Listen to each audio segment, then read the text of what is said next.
Been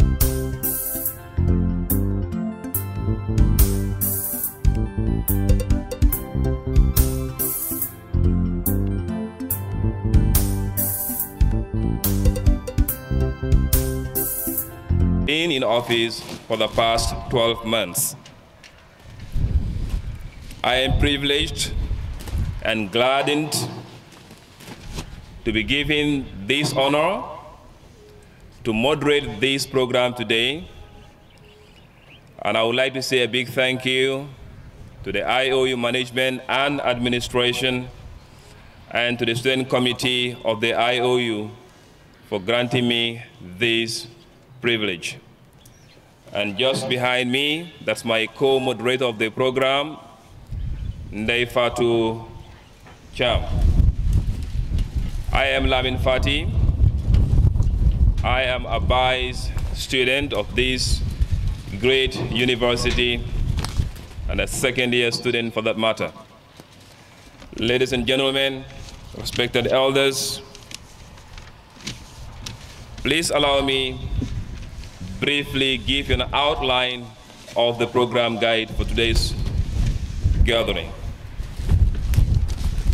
Shortly after my introduction, we shall have a short remark coming from the IOU country representative, our able sister, Aminata Jaite. This is going to be followed by a speech to be delivered by the president, the outgoing president of the student committee, Mohammed Al-Amin Keisane. We shall also have a drama presentation by the student committee. And at this point, I shall let my co-moderator of the program, Ndai Fatu Cham, to step in and moderate that. After the drama, we shall have a short speech again by the incoming president, Abubakar Kujabi. Thereafter, we will have one of our special invited guests here today, Honorable Halifa Saleh, to deliver a talk on the role of students in academia and national development. After which, and after the summary, we will have our second guest speaker of this occasion, who shall deliver on the theme, preparing youth for future leadership, who is none other than Honorable Isa Bokari C. We will also witness the handing over of certificates to the various students and other deserved ones. And finally, we shall have the vote of thanks to be delivered by the secretary of the student committee, Brother Isa Jallo. Respected elders here present, various dignitaries, ladies and gentlemen, this is the short introduction I have to commence the program. And at this juncture, I declare that the program is open. And without wasting time, since we've lost time already, in the interest of time, and try to optimize the remaining time we have, I have the honor to invite our able country representative, Sister Aminata Jaite, to come and give us the welcoming remarks. Sister, please accept my invitation to the podium to engage your audience for a short while.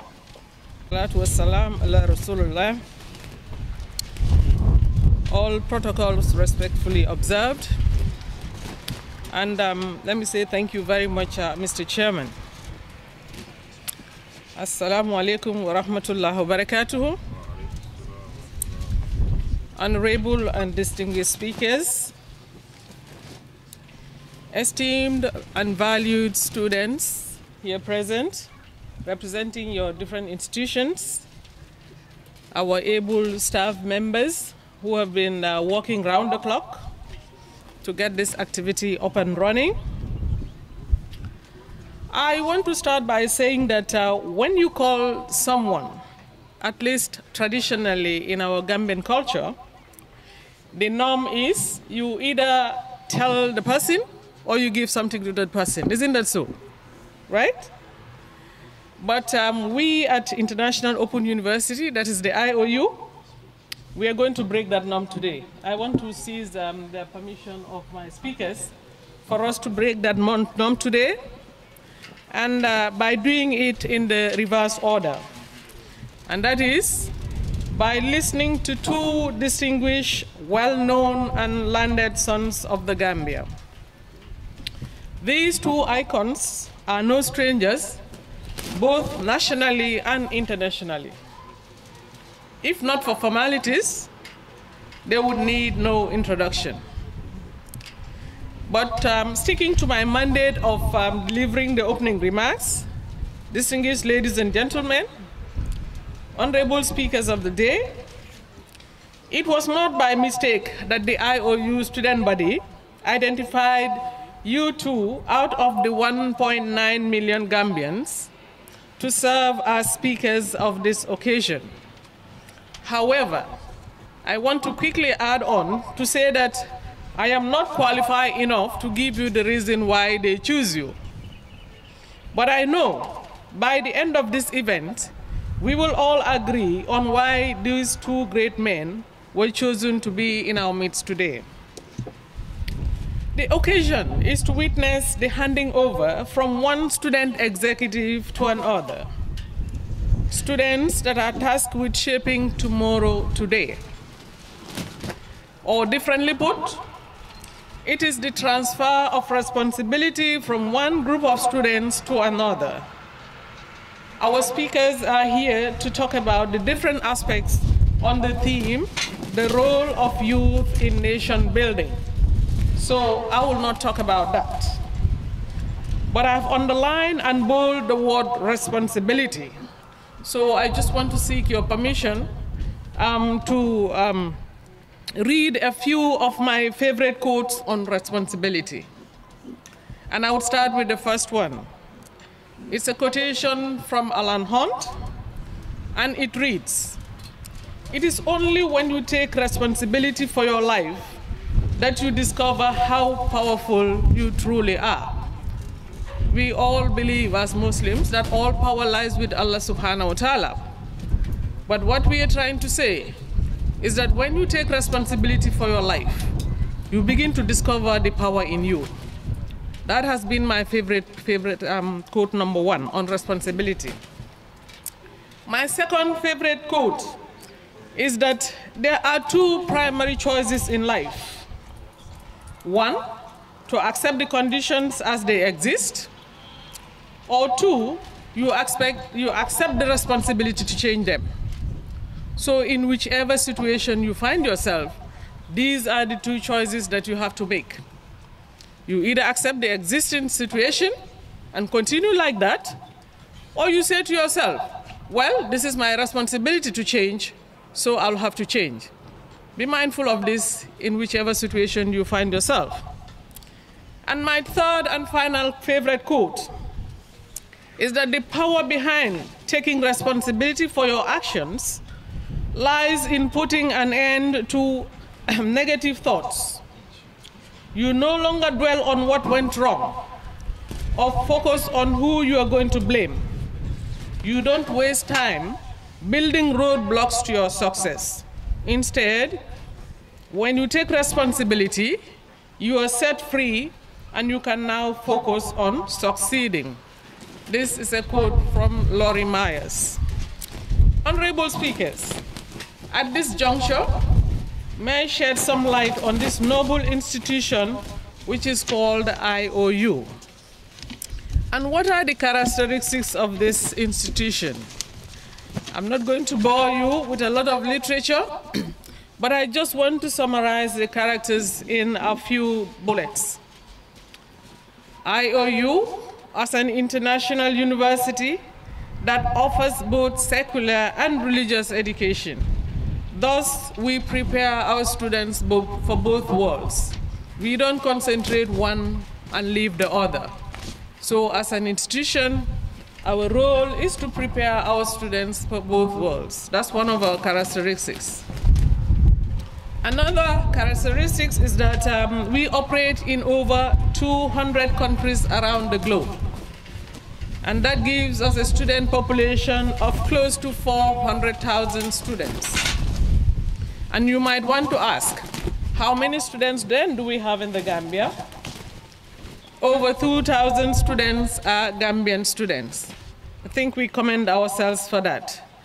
But the most interesting characteristics of this institution is that it has its headquarters in one of the smallest countries on this planet.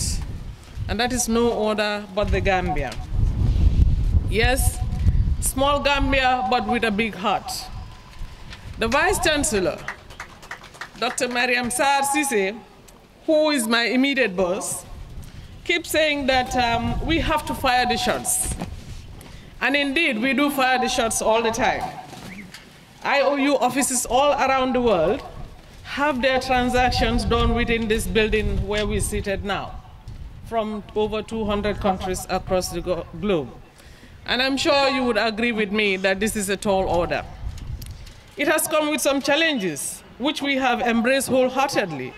And with the dedicated staff and students within reach at all times, alhamdulillah, we are able to overcome most of these challenges. In conclusion, respected and distinguished speakers, Honorable Sala and Brother Esa, on behalf of the Chancellor, the Vice Chancellor, the IOU Student Committee, and indeed the entire IOU home and abroad, allow me to extend our warmest welcome to you too, our heartfelt appreciation for fitting us into your very busy schedules. May the Almighty put barakah in this event and in all our undertakings. Assalamu alaikum wa rahmatullahi wa barakatuh.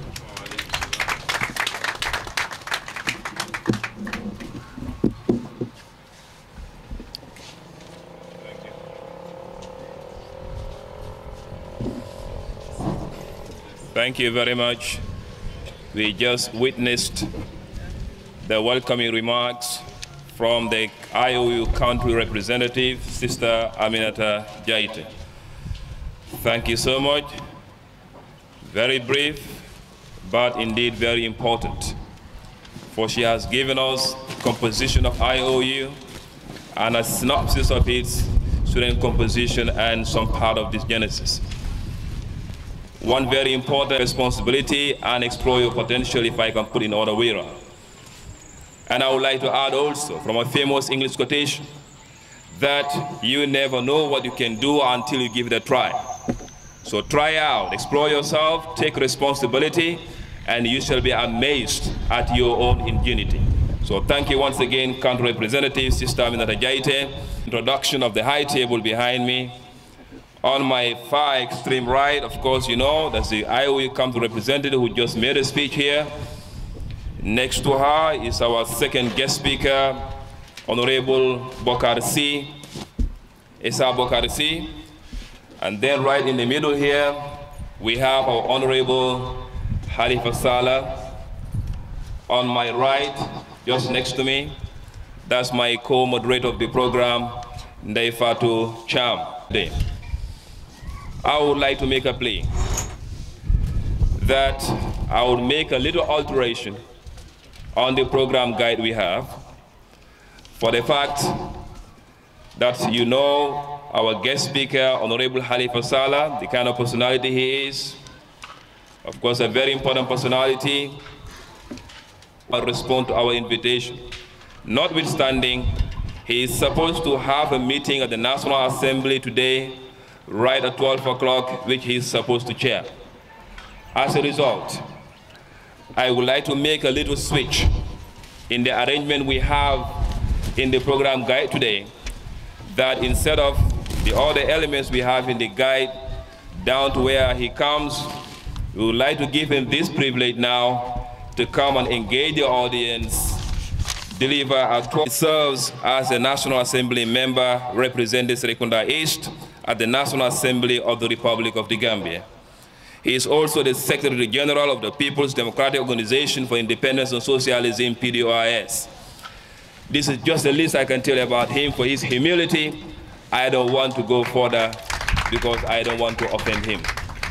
So without much ado, Honorable Halifa Sallah, the podium is all yours.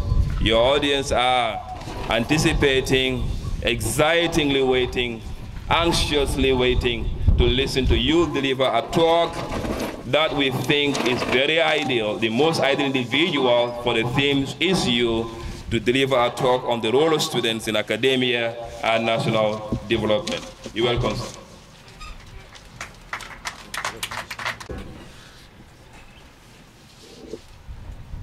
Administrator of this great emerging university.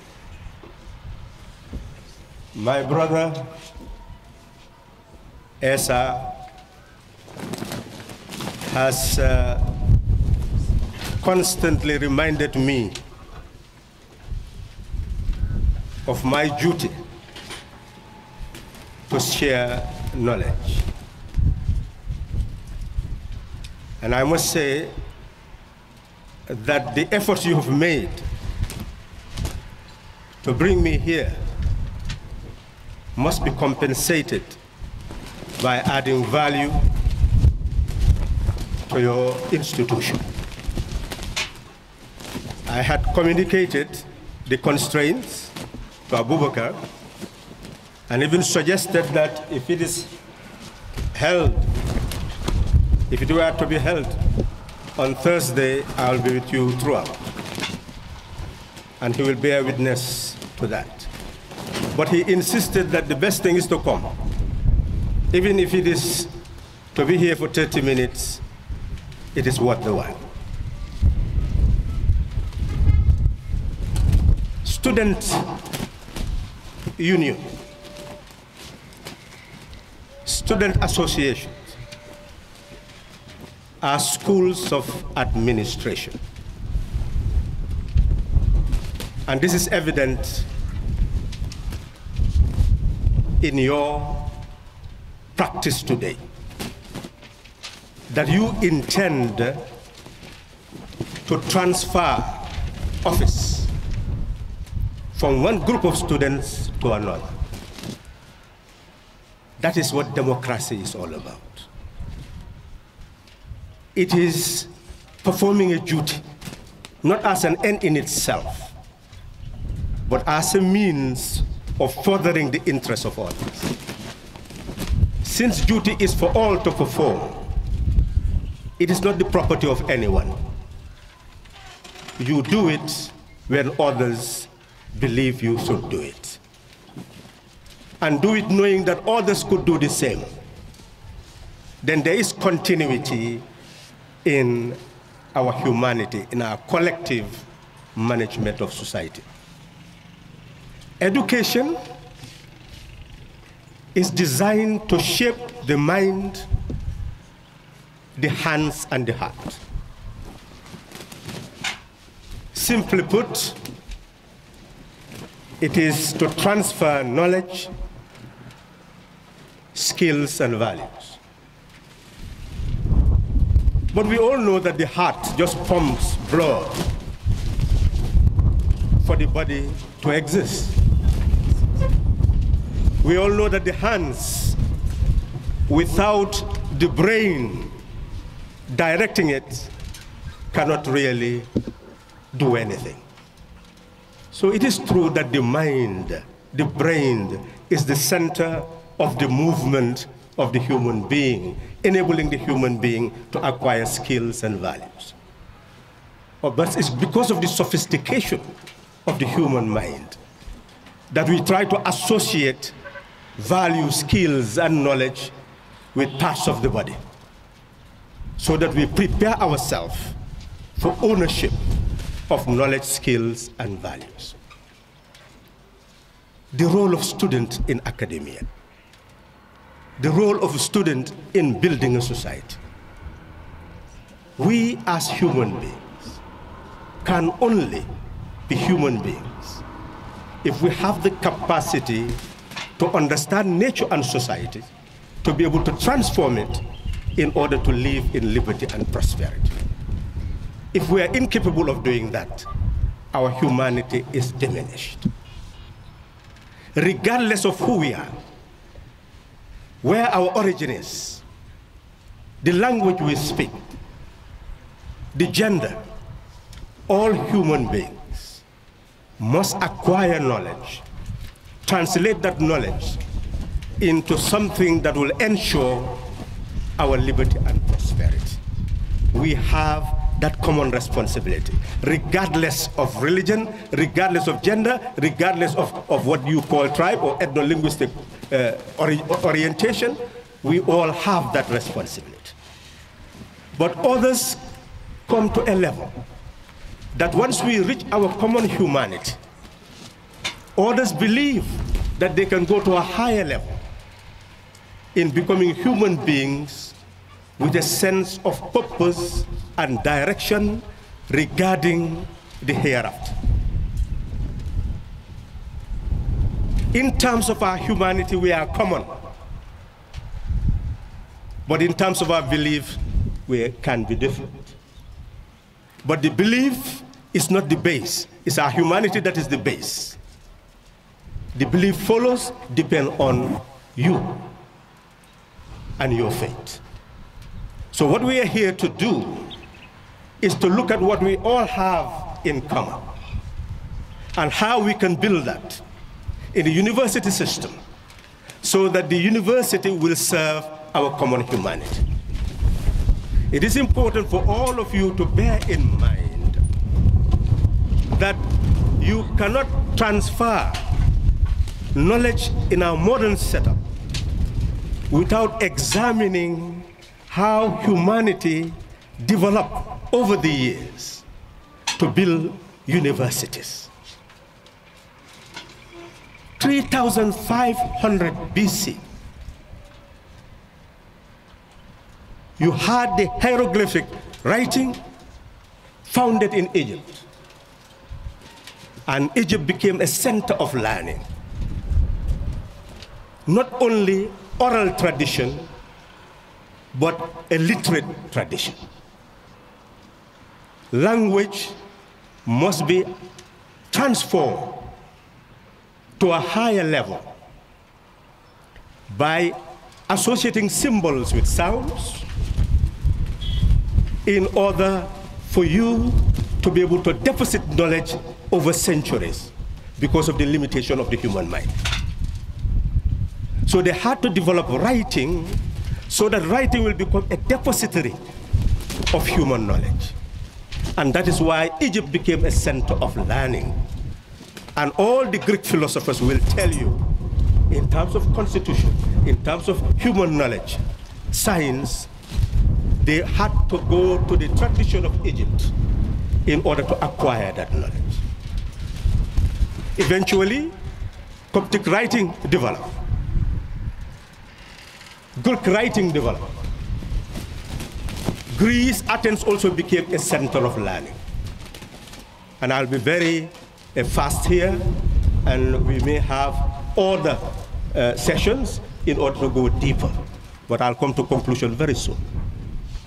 You hear about the Renaissance as if it is just Europe that evolved to develop science, to develop arts, to build up a new civilization. So much so that you hear people say, we must have an African Renaissance. We must have an Asian Renaissance. That whole tradition emerged from Egypt. And in 1453, Greece, which had become the center of universal knowledge, was challenged by the Turks. And ultimately, Constantinople was taken. And there was complete destruction of the Greek civilization.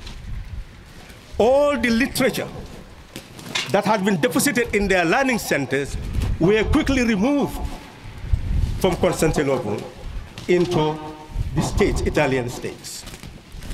And it went throughout Europe.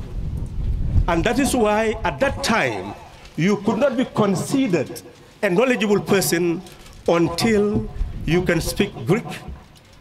And eventually, with the collapse of the Roman Empire, the same thing developed until you can speak Latin. So you can see that civilizations were enriching each other. That is why you have universal knowledge. Knowledge is not the property of any society. It's the property of humankind. And that is why, as students, you must be prepared to open your mind to learn everything that should be learned. In 2000 BC is when an Egyptian physician saw the heart as the center of the human system and did some calculation of the pulses and continued to maintain record of them. So constantly, people began to see that science required data collection. It requires study, it requires research in order for it to evolve and develop. So it is therefore important for you to understand that the role of student in academia is to understand that nature and society must be studied. We must learn to understand nature. We must learn to understand society.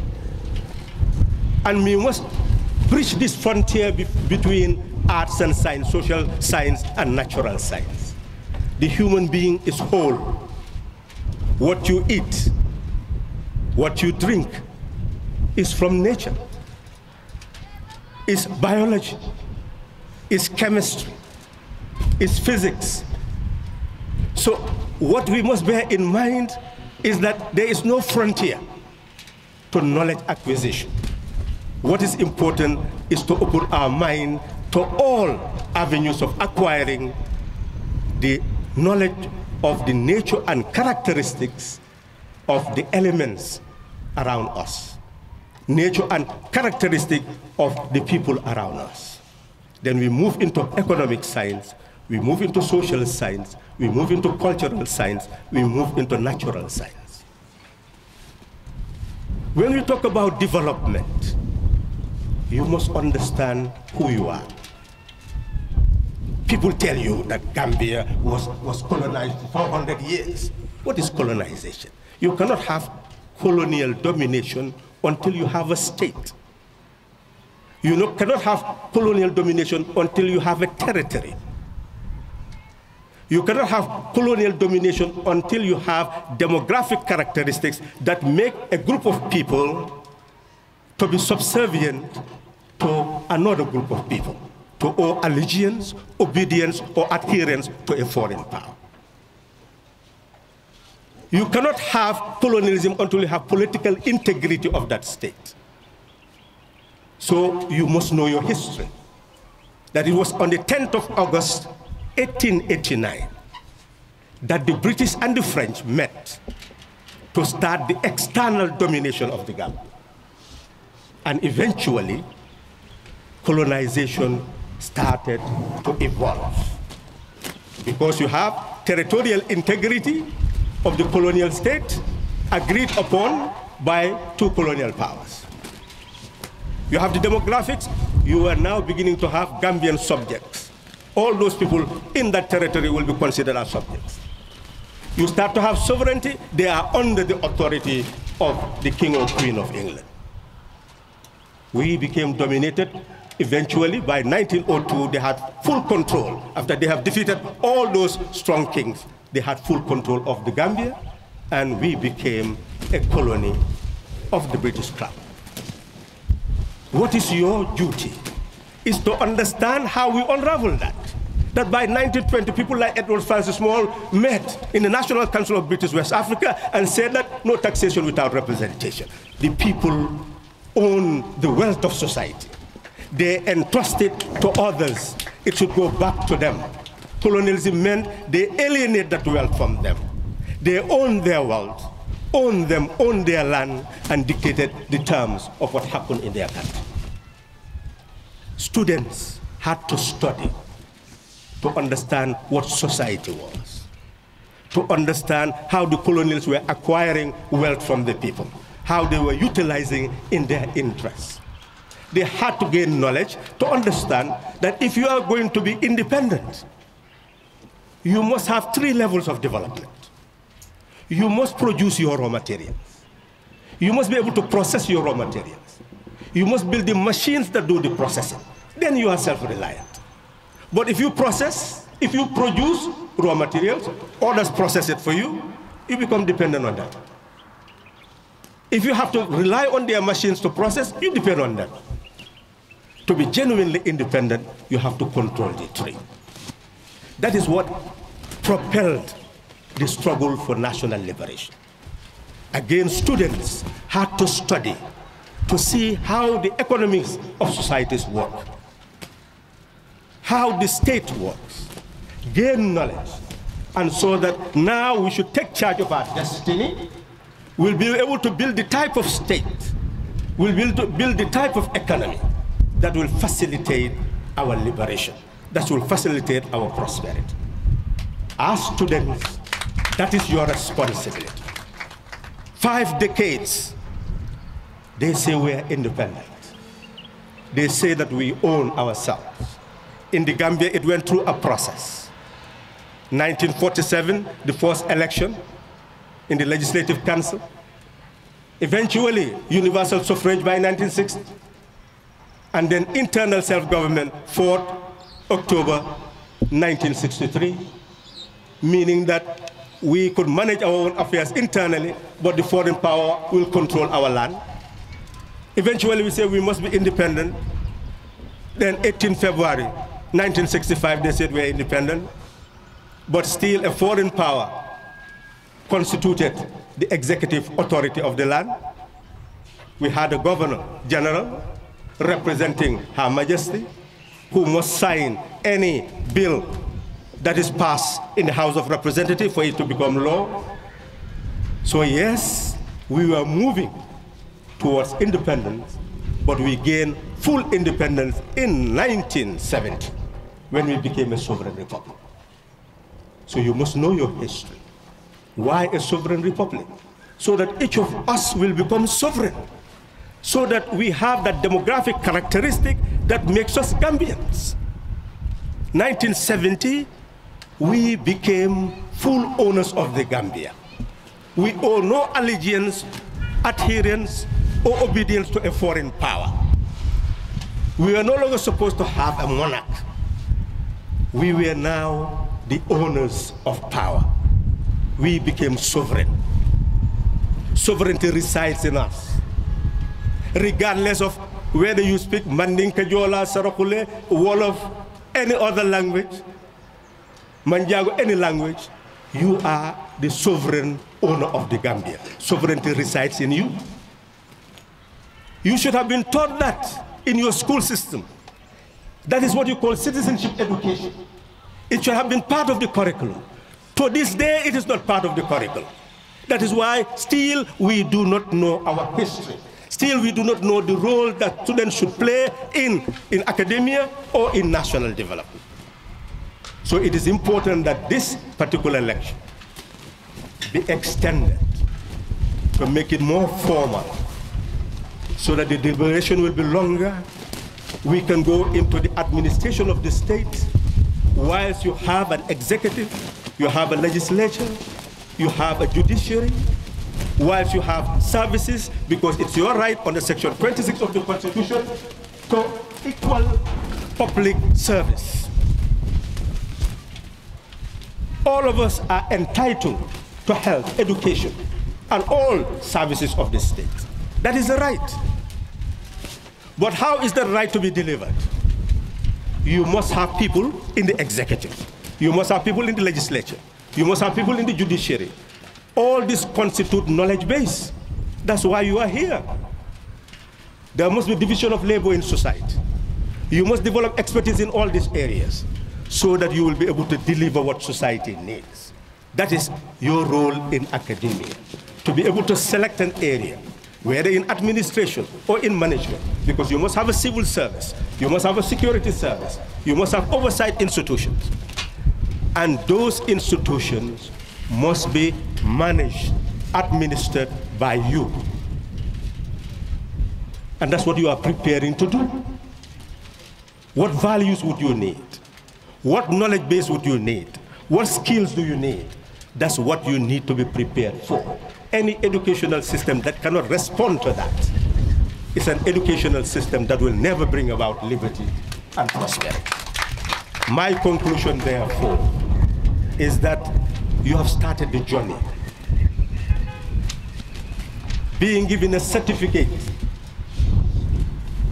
is not, let me emphasize, an indication that you have knowledge.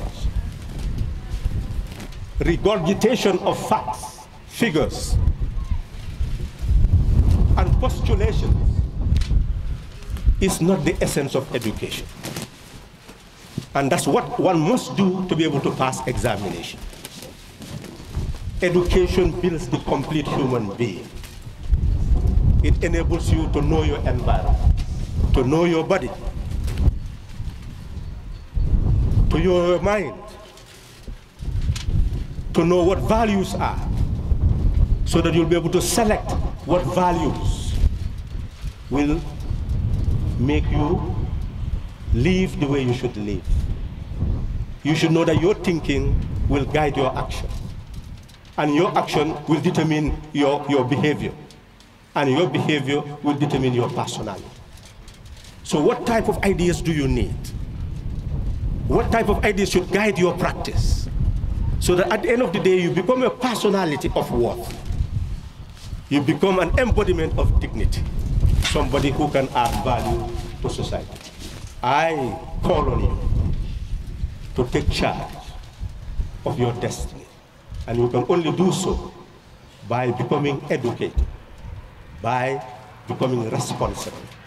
Know that you have a duty to learn and a duty to practice what you have learned, to add value to society so that we can all live in liberty, dignity, and prosperity. Good afternoon, my brother. Good afternoon. Good afternoon. What's your name? My name is Mohammed Al-Amin Kesane. Mohammed Al-Amin Kesane. Mohammed Al-Amin Kesane, can you tell us did you become the president of IOU, the Students, Student Union. Yeah, Students Union. When did you become the president? It was year before last, 2017, on the 29th September. Yes. 2017. Yeah. Okay, how do you feel today being the outgoing president? Alhamdulillah, it is great. You know, it always feels good when you feel like you have supported someone, and then eventually they acknowledge and appreciate your effort. We have seen what they have felt and what they have expressed with regards to the effort that we have done. It was not only me, but I have a team who were working tirelessly with me. So it's not a success of mine, but our success. Yeah. Okay, can you please tell us some of the achievements that you've made during your tenure of office? Alhamdulillah, you know, the university is the new university. So when we came as a union, we were the third executive council. So the first was in 2013 or 14, and the second was 2016 to 17. So I came in 2017 and 18. But when I came, I looked at how the union was structured. I feel like it has to be more than this. And then the first thing we do is to try to make sure that we empower and build the capacity of our new executives so that they will be able to execute their role. And then from there, we also try to reaching out to the community. We have conducted a lot of community services. We also try to help the underprivileged, especially the orphans, and also to empower and train our students here with public speaking skills. We also encourage them to do the research and come and present it. If you look at some of our students here, you ask them to research and present, it is absolutely easy for them, because this is what our main focus was on this, because we have realized that many of us, the students, even not only here, there are many students, they have a knowledge, they have something that they can give. But if you ask them to write it, to put it on the paper, and also to give it in the public, is a problem. So this is some of the things that we have tried to nurture it in our students. And also, we also make sure that, IOU, we have students in 228 countries or more than that. And then we have about more than 400,000 students across the globe. And then the Gambia here is the global headquarters. So yearly we will have like an awareness month. We will do our activities. Alhamdulillah, in 2018, our union became #1 among these 228 countries in the world. So that also is one of the things that I have achieved. And a lot more that time cannot give me to, elaborate. I also learned that, when people hear you say IOU, they think it's an Islamic institution. So what can you tell us about that? I think the MC has already said it. The name was Islamic Online University, and now it has been changed to International Open University. So many of the people, when they hear Islamic, they thought that, okay, maybe Islamic, they only study Islamic courses. I could recall when one of the things that I have did was to go to the tertiary institution and try to meet them. We collaborate, we know each other, we also see how best we can work together. When I went to UTG in 2018, when we went there, they have a preconcept that these people, maybe they only learn Arabic. And then the president told us that, okay, what language can we speak? Arabic? Or so there we know that, okay, these people have already formed an opinion about us that we only offer Arabic and Islamic education. But that's not the reality. Because even myself, I am an education student in my third year right now. And the new president is banking and finance. We also have IT, psychology, business administration, and others and others and others. So it's not only offering though we also have an Islamic studies. We have it, and also free diploma, which are also Islamic studies. But we have a lot more when it comes to conventional education. Yeah. Seriously, I'm even amazed when I heard you guys speak in English. Yeah, seriously. The most interesting part of it is myself. I think I have just touched a little bit story of mine. I graduated in 2013 in Talending Islamic Institute when I was not able to speak English. And I could remember that was the first year the chancellor of this university, Dr. Bilal Philip, came in the Gambia. And he had a lecture in our school when I was in grade 12. And then I was forced to go and attend his lecture, but I didn't because I could not communicate by then. I could not speak English. Just remember, can you imagine 2013 to now? So when I graduated, I wanted to go to conventional school, but I said to myself, if I go to these schools, I may start from 8 or 9, and that would take me a lot of time before I will graduate. So I was there. Dr. Bilal, when he came, he visited all of the madrasas here. He tried to detect the problem that we were facing, and he came up with a program called IEC. Intensive English course. It's a 1-year course. So this is what I enrolled. We were the first batch, and then we were sponsored by the Ministry of Basic and Secondary Education. We did this program, just a 1-year program. That's how I am today. Just 1 year, and then we, alhamdulillah, the following year, we continue with our bachelor's degree, and I'm in third year now. So you see how effective the university is. I'm not an exception. I also have other people who are also there, who are just like me, coming from a Marasa background with 0 level of English, and they have now excelled to where they are now. Okay, Lamin, I want to ask you, what advice do you have for the coming executives? I think I have, as I mentioned it in my speech, this is a very hectic journey. Working with students is very difficult. It requires sacrifice, it requires patience, and I have elaborated that on my speech. They need to be patient, but one of the most important, I can say the most important thing is to have a sincerity. You must be sincere, and you must also have selflessness. 3 things, these are key.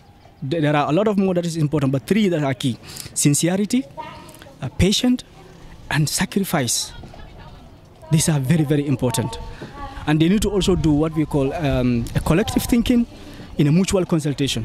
Anything they do, let them come together, they discuss it. We have faced a lot of problems here, but alhamdulillah, whatever problem we have, no matter how challenging it is, we can come together. Even 2 or 3 individuals can come, we brainstorm, and then that also gives us a power of decision making and a problem solving skills.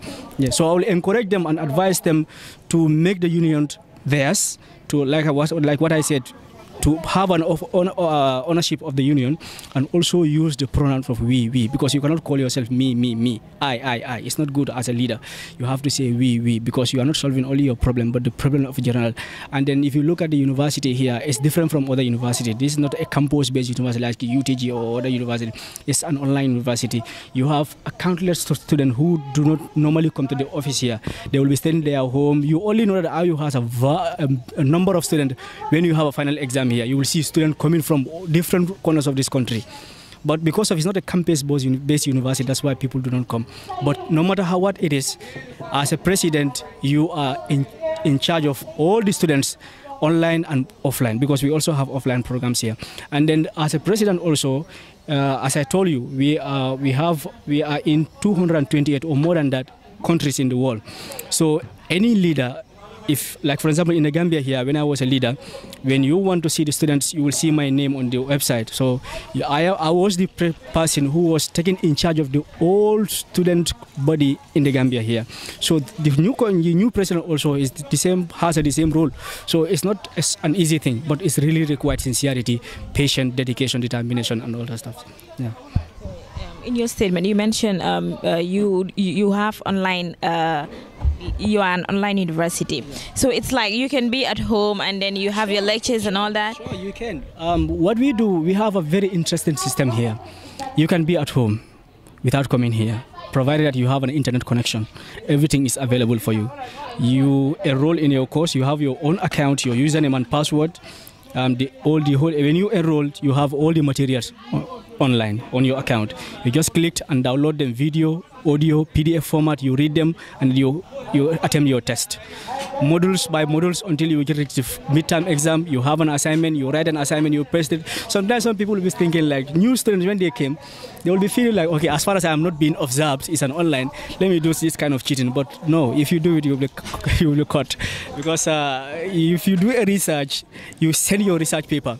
In a period of 1 hour or even less than that, the results will be coming to you. And they will tell you that, okay, you have this percentage of similarity. You copied it somewhere, come here. The machine will mark, highlight the areas that you copied. So there's no cheating. It has to be 100% yours. So it's really an interesting university, sure. Yes, so the online university, is it as effective as those who normally come here? Like what? Is it as effective as those, some students will come here, take lectures. I mean, is it as effective? You mean the offline one? Yeah, it can be even more effective than that. Yeah, because the content is so rich. The content is so rich. Can you remember, like one course, you will have about 30 modules for one course. Each course, and most of the time you have 6 courses that you take per semester. And then you have 30 modules maximum for each course. So, and then you have to do, each module you have to attempt a test. So you cannot pass by a module and then you just go through the and you say, let me jump out. No, because you have to attempt a test. And those tests are counted. They are also, the marks are recorded. So you cannot jump a module without having a test. And you cannot have a test without having a thorough review of the module. So it's very, very effective. The system, the way it's organized is absolutely effective. Yeah. I think I will join your online university. You are highly welcome. Okay. Is this the first time you're organizing this kind of ceremony? No, last year we did it. When I became the president, we did it. This is the second time. This is the second time. Yeah. Okay, thank you very much, Lamin. Thank you.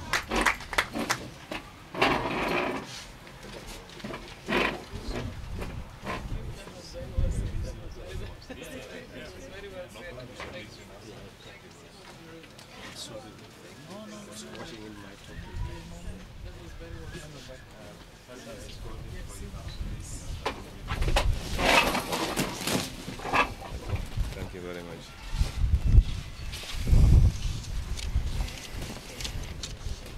We thank our honorable guest speaker, Honorable Halifa Saleh, for that wonderful, inspiring speech he's just delivered. As I told you earlier on, because of his busy schedule, he has to leave us now without a second choice. Nonetheless, respected elders, ladies and gentlemen, I know we've all heard it together, but given the importance of his deliberation, I think it's important, it's necessary to quickly summarize in brevity what our honorable guest speaker, Honorable Halifa Saleh, just delivered of speech. He did say education is designed to shape minds, hearts, and lives, and that our humanity will be valuable if we can make a meaning of our nature and society. Honorable Halifa Saleh further went to say that we have something in common, and that must be the basics for all that we endeavor for. That's the bedrock upon which belief is built. It is developed by learning from one another, and no doubt this is what shapes human civilization. He said it is important to open our minds to the nature and characters of people around us in order to better understand nature and society and better gain appreciation of the various sciences. He further stated that we cannot be independent if we cannot take charge of our own destiny, talk less of economic, social, and political liberation. This is why education, according to him, is important, and so we must take it seriously with the aspiration for productivity and economic liberation. This is what our responsibility is as students.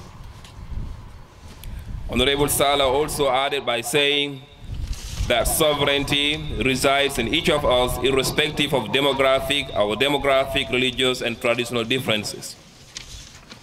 All of us are entitled to education, he said, and therefore it is our right, but has to do what we have to do to achieve it,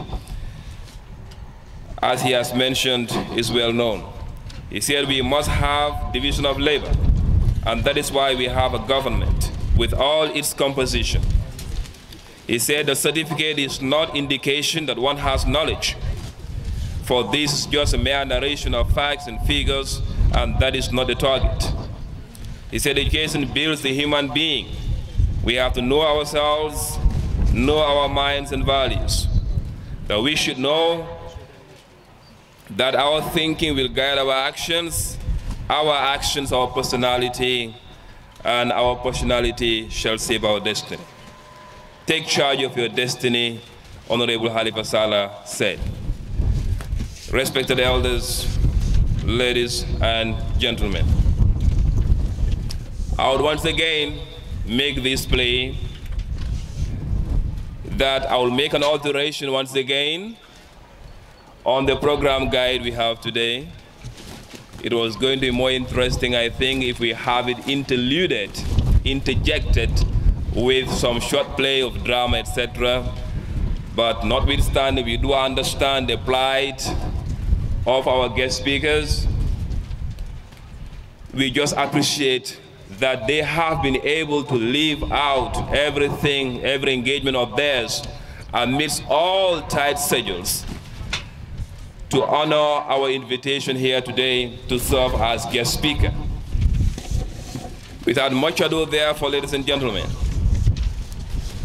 I have the privilege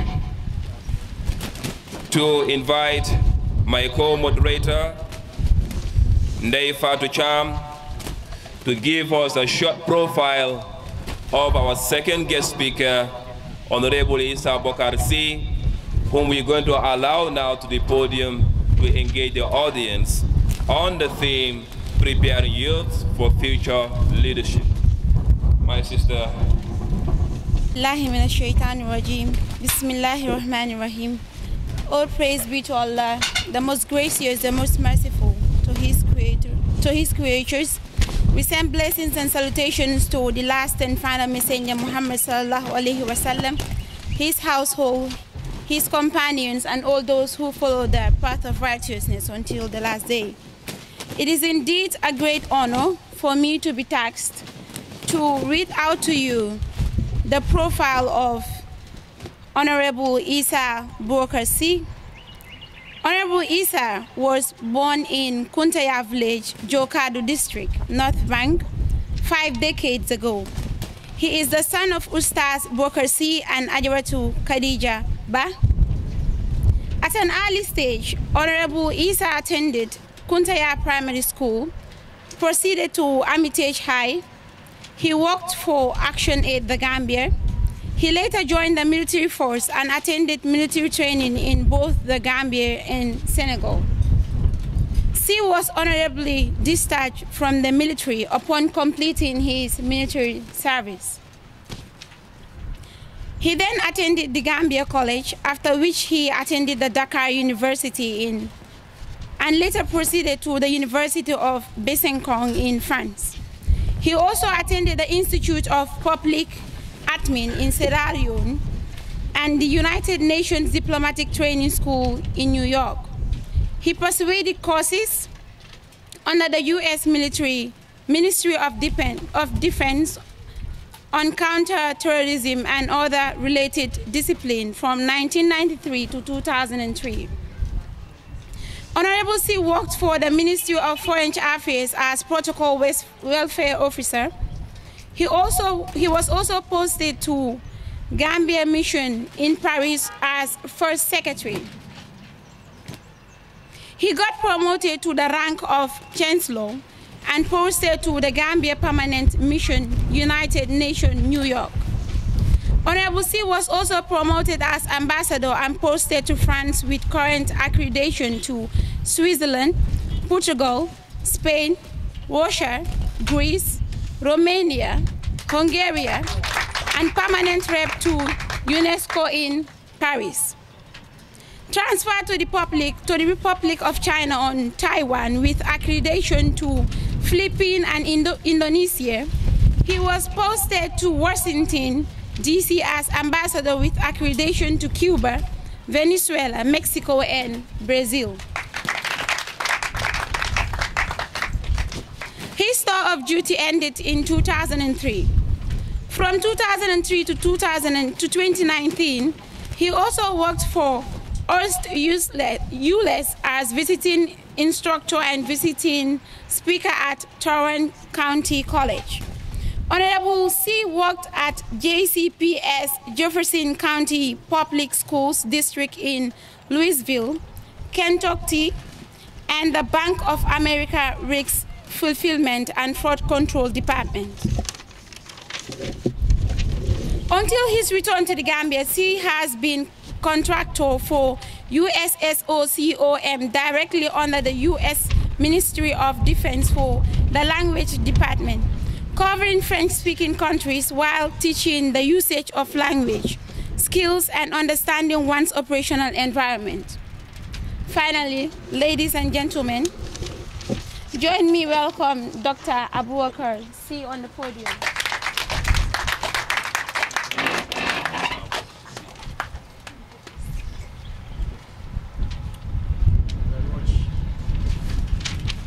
Thank you very much. Well, the last time I came here, I was listening, and then one of the students or two said, Mr. C, your speech was very short. And I attended another function also. Youngsters told me, Mr. C, your speech was very short. We want to hear more. I said I thought that I have spoken enough to Gambians now. I should hide. So today I am going to go by the program, and then I was told that I am giving up to 25 minutes if I can use that. I said thank you very much for giving a diplomat enough time to talk. You will regret it.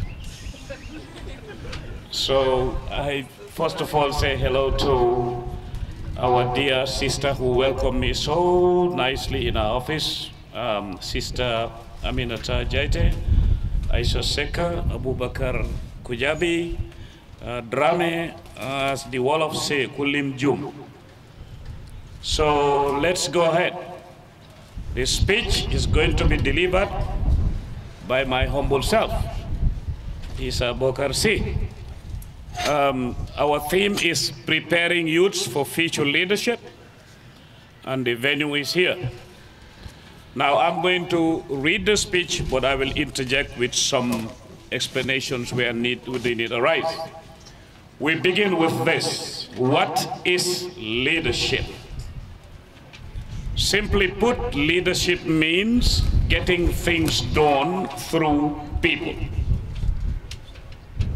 Before we go any further, let us use these words while anticipating to hear or feel deep inside us what is expected of us, where leadership is the yardstick to measure our input.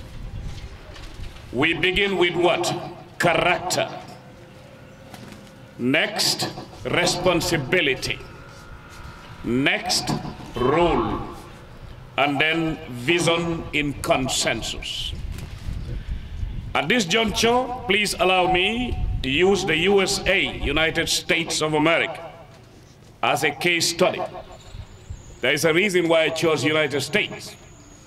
Preparing a society or an entire generation more than 3 decades ago has helped reduce the heat where things could have been worse as we speak. Remember, when society gave birth to a brain called Martin Luther King Jr., he shared with that very society an ever-living side of wisdom. It was and still remains a society soaked in social ills caused by a racially divided culture. That society is one of the most powerful nations on earth today, being United States of America. Men like Martin Luther King Jr. knew that America is a great society that should not be left in the hands of a few who want to see it divided, and to an extension divide the world, because it's a powerful country anyway. Agree with it or not, let me tell you that United States of America is very powerful. I'm speaking from experience. But that power is limited somewhere.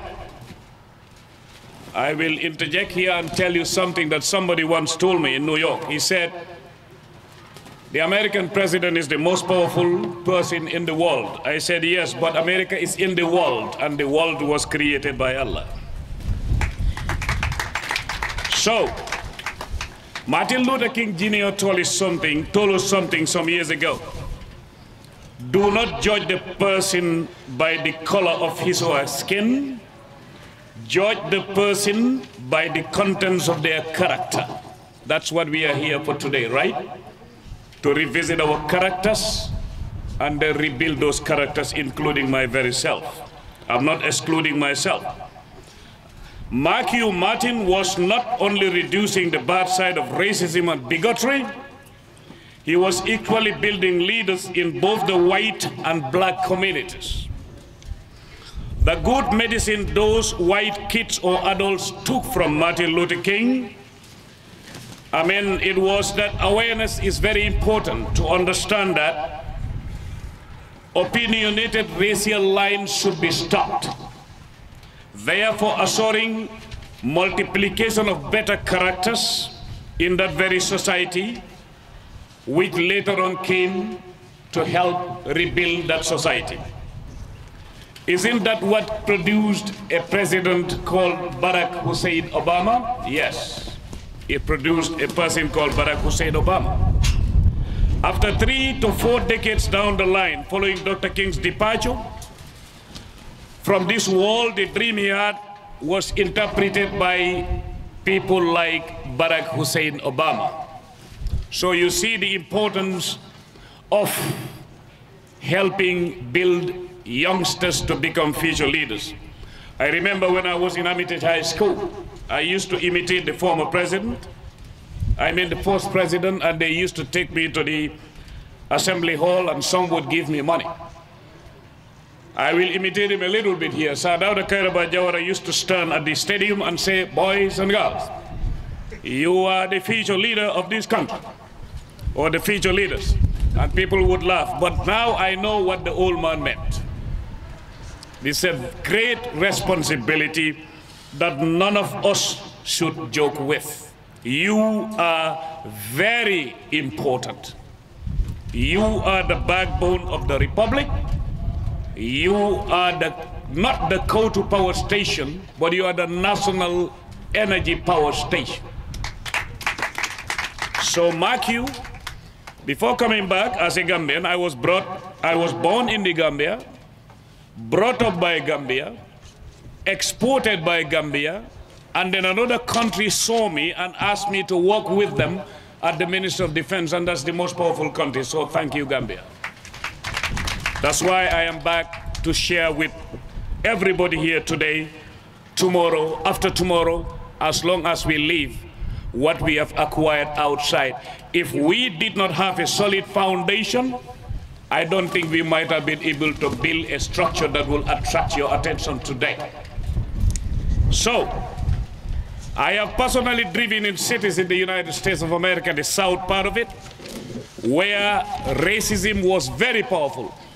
I have driven through streets named after Martin Luther King Jr. So you see the results of hard work are not only contemporary, but they are in the past, they are in the contemporary, and they'll be in the future. Hard work will never fool you. Never. Now, another part of it is that it shows results combined with efforts from a community that has seen the worst part of racially charged actions. Brothers and sisters, at this juncture, I challenge all Africans, including myself, including all of us here in the Gambia, to recall when freedom fighters like Amilcar Cabral and Samora Machel of Mozambique, when both of them rejected tribalism. You remember the famous speech of Brother Amilcar when he said, the problem in Africa is the cancer of betrayal, and that betrayal comes from culture, and it is where we germinate difference at home. There is a landed scholar in America who said, the echelons are four: commonalities, opinion, truth, and fact. The commonalities are where you greet each other and stop there because you want to maintain peace. The opinion is when the racists educate their kids at home how it is important for them to build an opinion. You may not believe it, but there are people in the United States at the time who believe that a black man has a tail at the back. That's some difference germinated in you in the mind. But remember, I'm coming forward and I'm coming home with that. Okay? There was a time that Samora Machel was speaking. He was a great orator, the brother, the freedom fighter. You all heard his famous dictum, Aluta Continua. You hear it, right? He said, Aluta Continua, and then all of them kept quiet. They shouted again. He said, Pour qué? For what? And everybody was quiet. He said to fight against tribalism, to fight against bigotry, to fight against difference, and to come together and be brothers and sisters in Africa. If you take my picture, you take the picture of Abubakar Kujabi, you take it to Norway and leave the billboard in the street. If you ask those white people, or not only white, but anybody else, who are these people? The first thing they would say, they are Africans. They wouldn't know whether I'm a Fulani and Abubakar is a Jola. They would not. So we come back to the responsibility of future leadership. That's why I'm reminding you about that. Now, we will continue to understand one thing. You know, we hear the word luck. People always tell you about luck. You will be lucky. Whether you are an individual who is just in the street or you're a leader. But let me tell you what luck means. Luck means where preparedness meets opportunity. If you see opportunity and you're not prepared, it will be a mirage. It will just disappear into thin air. You have to be prepared. When you meet opportunity, preparedness plus opportunity equals to luck. But if you are prepared without an opportunity, it's better. But if you meet an opportunity you are not prepared, it's very bad. That's what some people call chances. It is a chance. Okay? But now let's go ahead. Let me remind you what Albert Einstein said. Albert Einstein said something to us, right? I mean, he said this. for us to prepare society, we are going to look at the bigger side of it before I even come to what Albert said. I mean, there is one thing he said imagination is sweeter than knowledge because knowledge has already been acquired. Right? Now join me in this in the journey of imagination. Imagine that you are the best. You are the strongest nation. Recently, I was on TV where we were training people, Gambian security forces with the Turkish.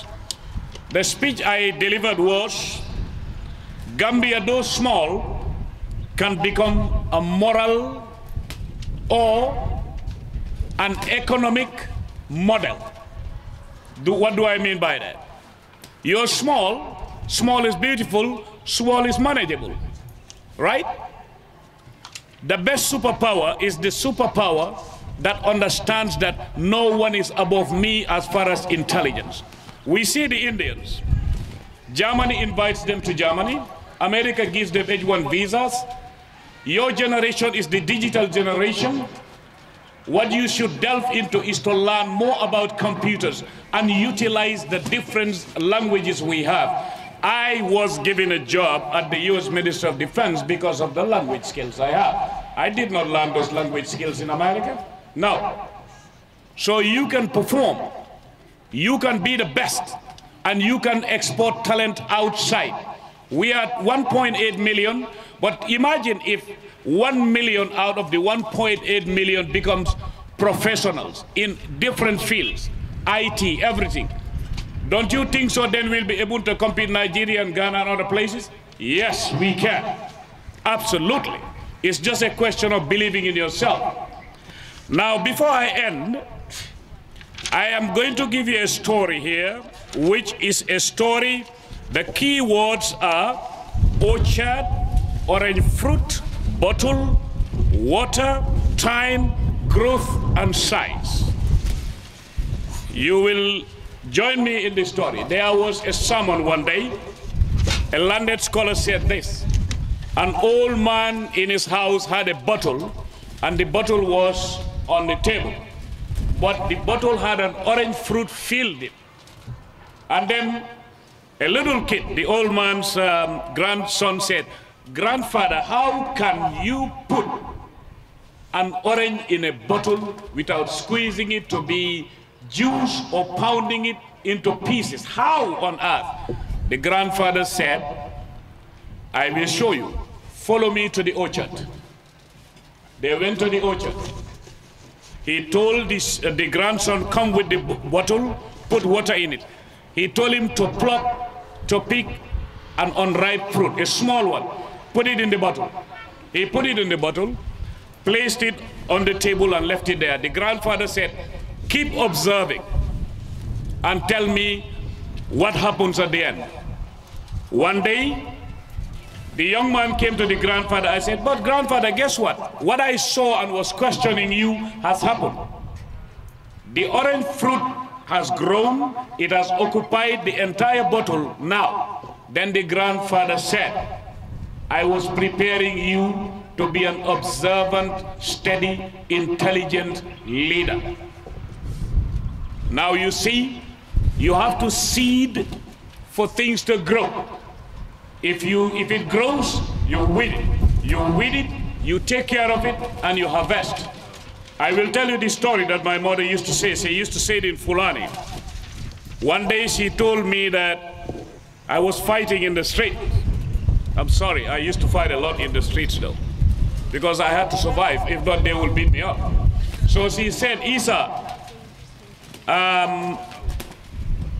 the kid that is easy to train is the one who doesn't listen. When you go outside of the village, a lion will cut your belly." Then I would say, "Well, but Mama, you have to."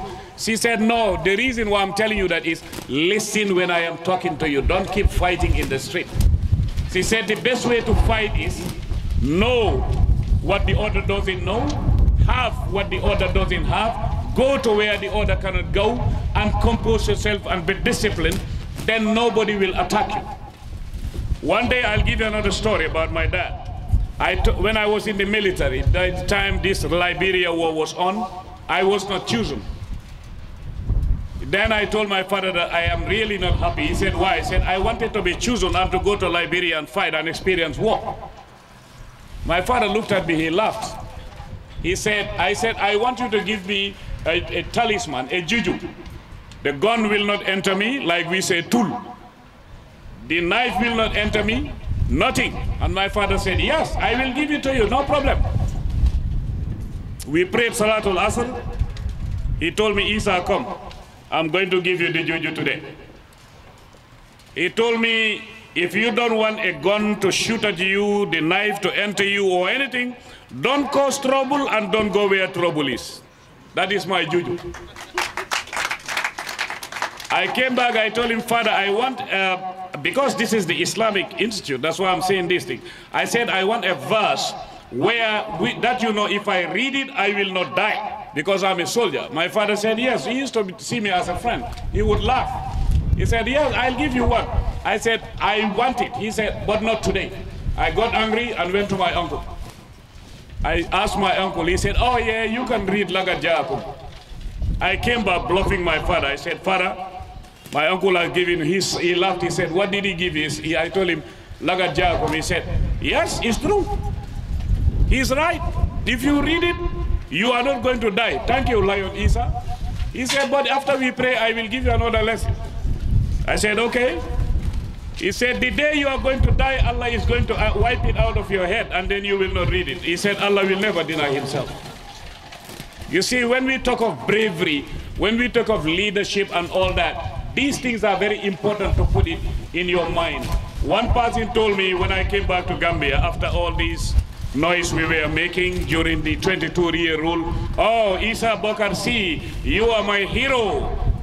I said, thank you very much, but as for me, Azrael is my hero.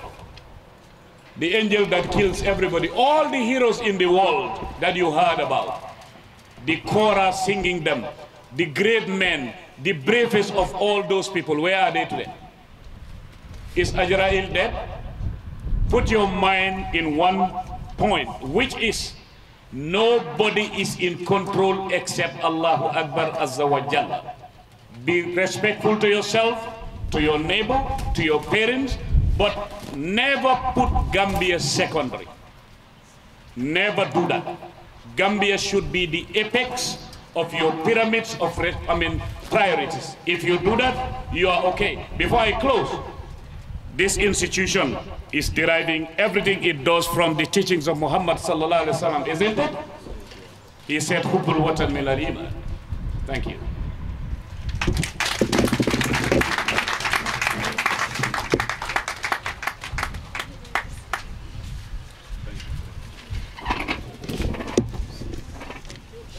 Thank you very much, Honorable C. Thank you very much, Honorable C. I would love to share with you some of the notes that I've taken from his speech. And according to him, leadership is a yardstick to our success. And then technology plus language are one of the most important techniques that we can utilize to develop ourselves as youngsters, because hard work will never fool you. And that too, the youngsters are the national energy power station. And therefore, as youngsters, I believe, we should take leadership in our hands. And education is one of the tools that we can use to empower ourselves. Not to waste much of your time, I would love to invite Mr. Fati to call on. Is it a drama team? Yeah, the drama team.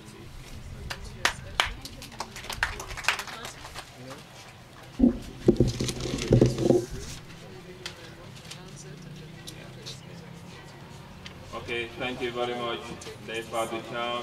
Ladies and gentlemen, our honorable guest speaker, Isa Bokar C, wants to take his lead now.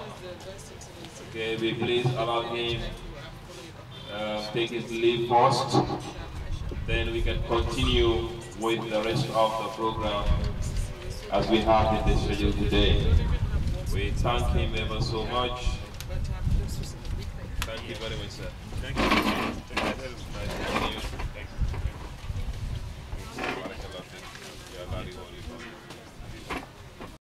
I would just like you to put your hands together, all of us. Give a big round of applause to our two honorable guest speakers. That's a very dull one. Once again, after two. 1, 2.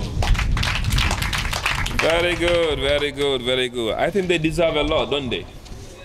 Definitely, they do deserve a lot. I'm very much inspired by the great speech made by Honorable Halifa Sallah as well as Honorable Issa Bokar Singh. Such experience they shared with us is enough inspiration. And then if you want to crowd it all in one statement, all of them are just saying, take your education seriously. That's the right tool you have for human development. Change yourselves through the education. As you change yourself, each one changes himself, the nation changes as a whole. Like this, when nations change, humanity as a whole changes. And by change, we mean a positive change, so that we can have a sound human civilization. Thank you ever so much. And we're going to proceed with the rest of the agenda of the program today. We are very soon coming to witness a short speech to be delivered by the outgoing Student Committee President, Muhammad Al-Amin Keisane. Inshallah, I don't know if you have got any specific theme for your talk, but the podium is yours anyway. Brother, you're welcome.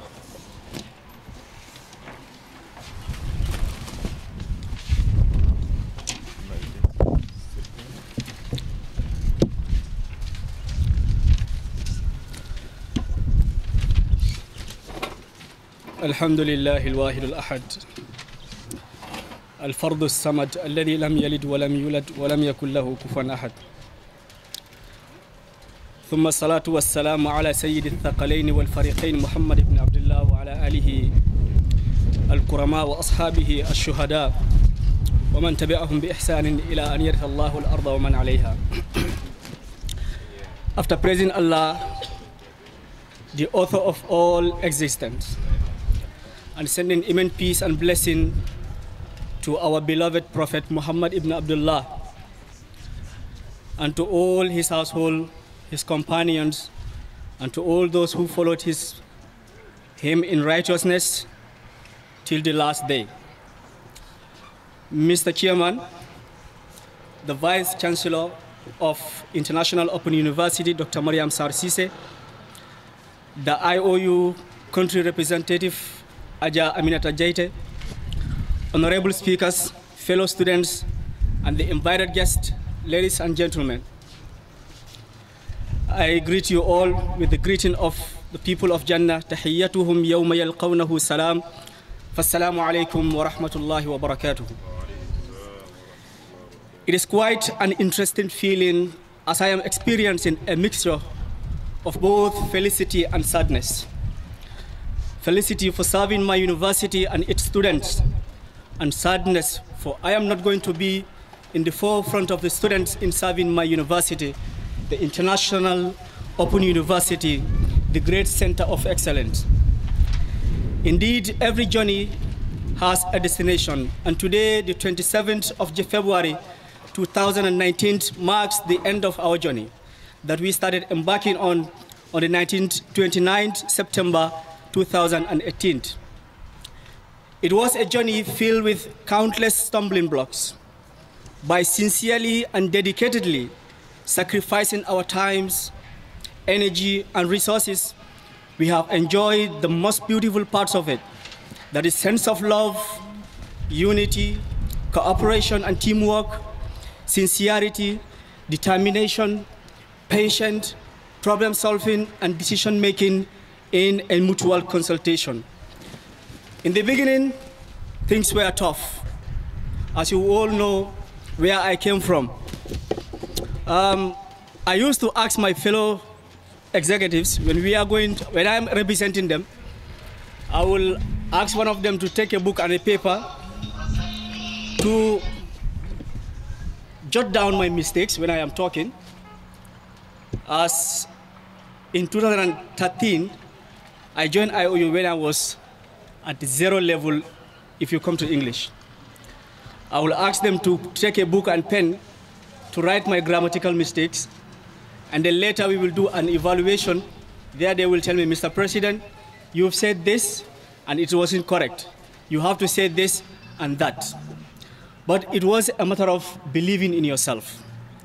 Belief is a feeling of absolute certainty. If you want to achieve anything in life, you must be certain that you will achieve it.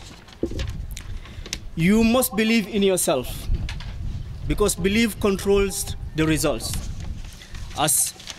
And it doesn't end there to believe, but more action needs to be done.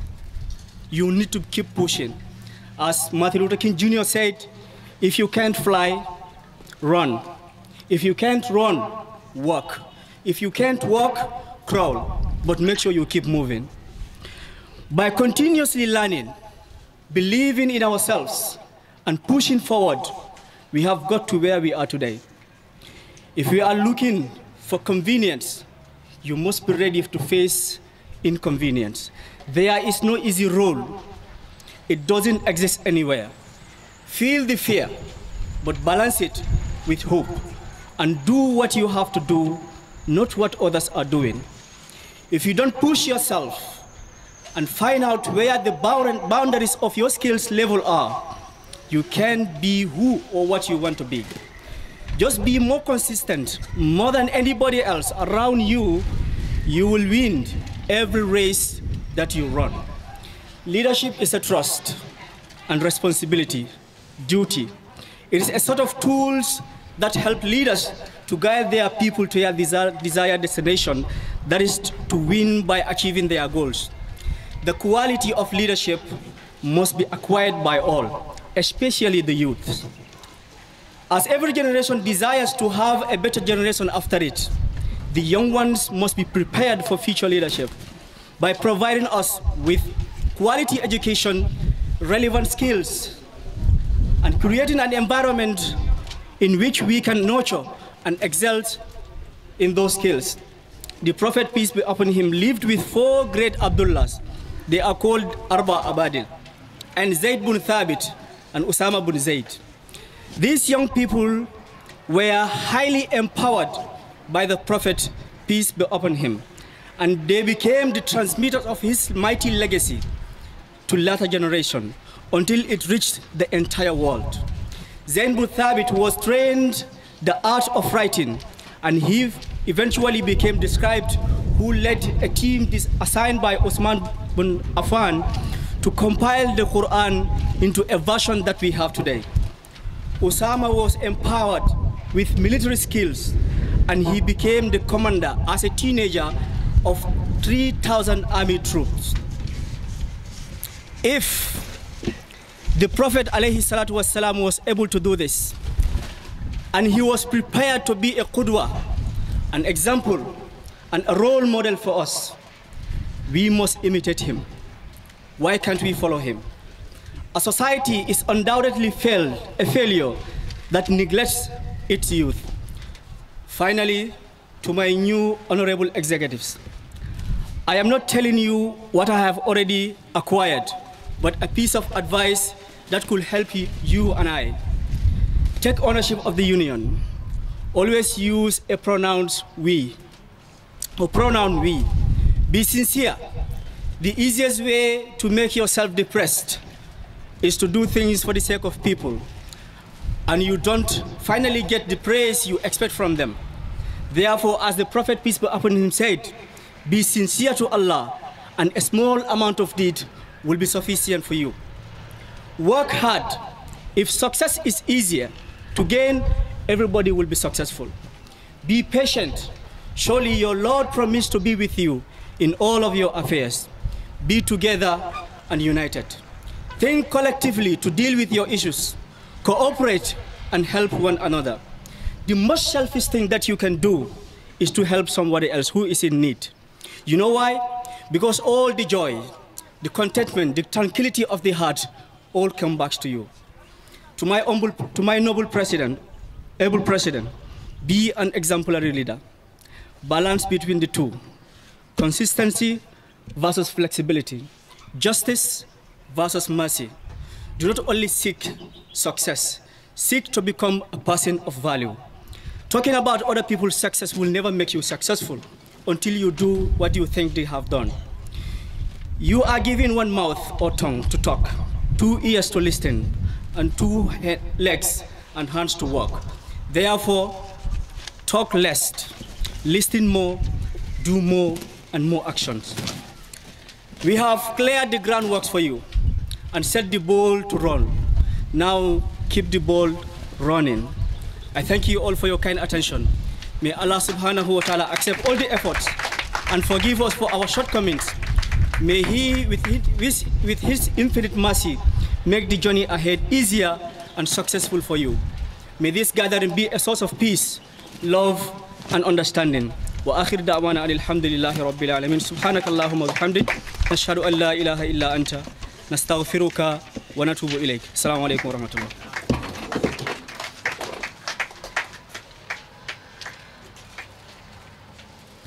Thank you very much, Brother Muhammad Al-Amin K. Sane.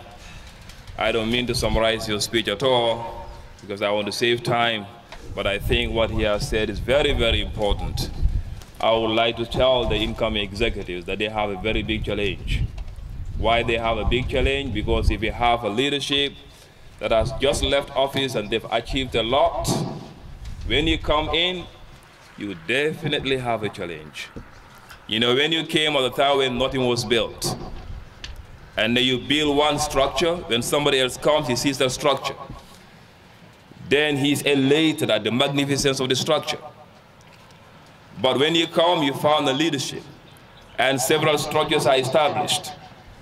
Then when you come, it means you have to establish more than the structures you found there. Then you can be hailed for adding value to what has existed. So that's the main reason why I'm saying you have a very big challenge. All that he has said, I'm just going to summarize for you in 2 or 3 quotes. You all know about Nelson Mandela. He did say that a leader is like a shepherd. He walks behind a flock. If you don't know a flock, it means a collection of sheep is called a flock. He walks behind a flock, allowing the most munch to take ahead. Munch that's grazing on the grasses. Without realizing that all along, they have been led from behind. In other words, what he was alluding to is the selfishness, the selfish trait a leader is supposed to have. But to be reminded, the highest branch is not the safest roost, the Englishman says. So a leader is a servant. For one writer, one sociologist did say, he said the first thing in leadership is to define reality. And the last thing is to say thank you. And in between, a leader is a servant. So Harold Nance, one famous writer in the field of management sciences, did say in his write-up that management is to achieve goals through people. Does that mean you sit behind and give them directions, do that, get that done? You become an armchair boss? No. You take the forefront lead, and together you achieve. And so that gets us back to what this guy said, that the first thing is define reality, the last is to say thank you, and in between you are a servant. So I think this is well digested, a big challenge to the incoming leadership. I wish you all a very good luck. Thank you once again, Brother Muhammad Al-Amin K. Sane.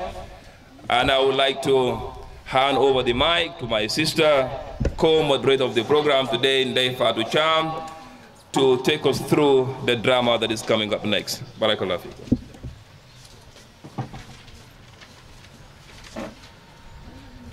Okay, just introduce the drama, yes, and then later. I think they're prepared. Are the drama team? The drama team set? The drama team is here? Set? You guys are set for the drama? Set for the drama? We can have it now? If we can have it now, we can proceed with the orders and see if they can come later. We'll find out if they can come now. Otherwise, then we go into the orders. Is the drama team ready, please? Okay, thank you very much, Mr. Ex-President, I can say. I hope there would be no commission of inquiry for you. Anyways, I would love to invite the IOU SU Executive Drama Team to come and present a drama on the theme, My Coming to IOU. The IOU Drama Team, please.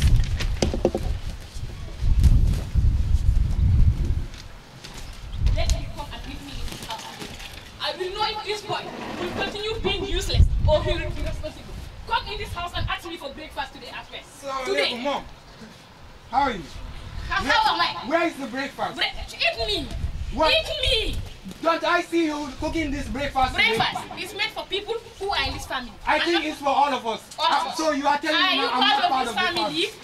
So what do you want me to do? It's very easy. Do as I want and you will get the breakfast. So what do you want me to do? Haven't I asked you to go on the road? Have I not bring out 9 credits? You want to sell credit? Go and sell credit. It's your business. What? I'm telling you 9 credit in exam. Wow. Exam. People are passing exam. You are bringing credit. Yeah, so what do you want me to do? Have I want you to pass like they are passing. I told you I need to go abroad. You need to go abroad. You don't have the means to go to abroad. You don't have the means to go and... Mom, I will get scholarship to go abroad. Scholarship? Which one? With those credits. With those credits. Why are you all disturbing me? Am I surprised? Am I surprised if you are useless like your father? Why would I be surprised? See him now. It's the only thing, please I beg, the only thing you know how to do is to sleep in the morning, in the afternoon. If you where's breakfast, where's lunch? Go inside before I do something. I don't blame you, you are like your father. Useless like father. I told you I need to go inside. Go inside. Hey, I told you, don't be a dog who is going to be just like a chipmunk. Mamira pada bagi orang semua.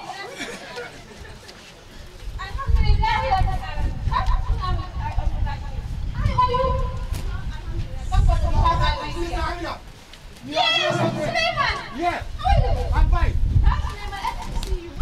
You always carrying this bag and this book. Have you not done it? You don't know what is happening. What is I'm happening? a student at the International Open University. Okay, what is it? I'm in my final semester writing my thesis. I'm very happy. I'm very grateful.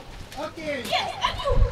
I told you you are also a student. For me, I told my parents that I need something that will better my life. I said to them I need a quality education. Quality education? Yeah, that is all what I need to survive in this world. Okay. You know this world is very hard. And in order to make it, I need to come with something harder so that I can make it through this hard world. So what do you want? I need to go abroad. Abroad? Yeah, I'm looking for a scholarship. Why are you going abroad when you have quality education in the Gambia? What quality are you talking about? As I told you, I'm a student at the International Open University. Yeah, oh, okay, so yeah, what? At this International Open University, they are in over 200 countries. Hey, 200. And they have been here for more than a decade. So wait, 200 countries. So name me at least 10 that they are in, so that I can be able to understand. Where do you want to go? You understand 200? I know you want to go to UK. Yeah. They are even there. Hey, UK. When you will have a UK, you will have more than that in the Gambia here. So you mean what they are studying at UK, that me, I can have it in the Gambia here? Let me complete. Huh? You know what? You see this Gambia, this small Gambia of ours. Yeah. It's set out of our countries. It's set out the global headquarters. I think I really like this idea. Now let me come now. Huh? I was... Wait. You see, look my things. I don't even know how to explain. What do you want? Yeah. What do you want to do? For me, my own is very simple. Yeah. I keep command. Yeah. I want to follow business. Yeah. It can tell my business. I mean... Okay. So... I'm busy writing my thesis about Islamic banks. I'm studying Islamic banks and economics. So I think you convince me at some point. No, I haven't convinced you. I'm confident. So, come on. Yeah, come. They are offering from media science, Okay. Islamic studies, Hey! Arabic, psychology. Yeah. Okay, I understand. As well as get all. And you see, in this university, they offer quality education. Yeah, quality. Authenticity. Okay. No cheating. Yeah. So what we are gonna do? Yes. So I think you have really convinced me at least a little bit. I have convinced you. If you go So I to want us to go to my parents so that I can be able to enroll to your college. I have been telling these members in the society. What? No, I'm not explaining. Now let's go. Let's go and enroll. Yes. Yeah.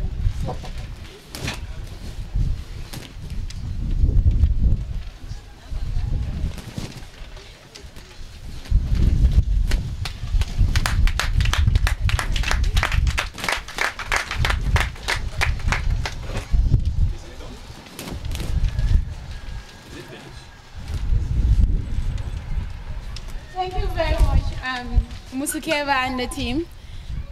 That was just a short drama about IOU. And like they say, the IOU is in 228 countries. And they do not only offer quality education when it comes to conventional learning, but they also offer you the knowledge of your deen, which is Islam. And that will benefit you not only in this dunya, but the offer dunya to come, inshallah, and may Allah grant us Jannah. Thank you very much, drama team. I now call on the incoming president to deliver a speech.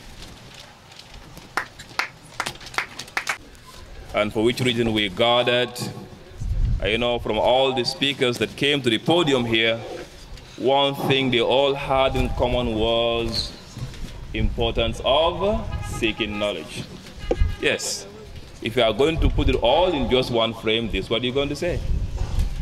But as Honorable Halifa Saleh put it, he said something that was very important and is going to remain important. That is to open your mind and soul for knowledge. That's very, very important. He said, irrespective of your demographic, your religious or traditional differences, we have one thing in common, and that's humanity.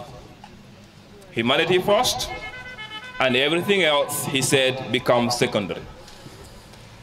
All right, just a very short